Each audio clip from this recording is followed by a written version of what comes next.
Just received a couple of voltage pins from Mike Sokol, and noticed that as I approached my little crock pot, both pins lit up.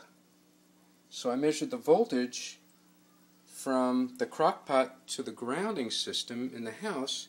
You can see it's reading 43.8 volts. And that seemed like it was dangerous. So what I did is I'm hooking up a ground wire via a clip to the ground system in the house,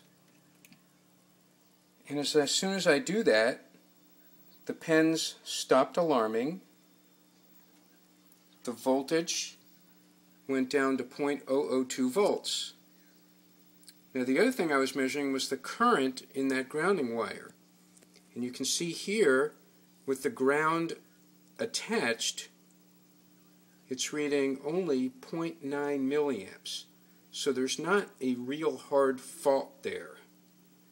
It must be some type of capacitive effect.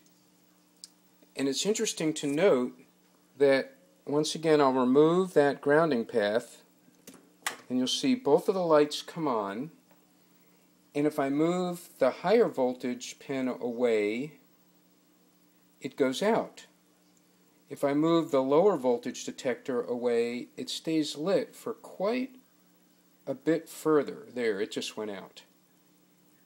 So it appears that there's some type of capacitive coupling. And also, when I touch the lower voltage alert, you can see that it's lit. As soon as I remove my hand from it, it goes out. When I touch the higher voltage one, it just stays out. Unless, of course, I move it much closer. And if I take the low voltage one and I move it closer with just the tip of my finger, it goes on, starts to go on a couple of inches away. And now we're at about an inch and it's staying on.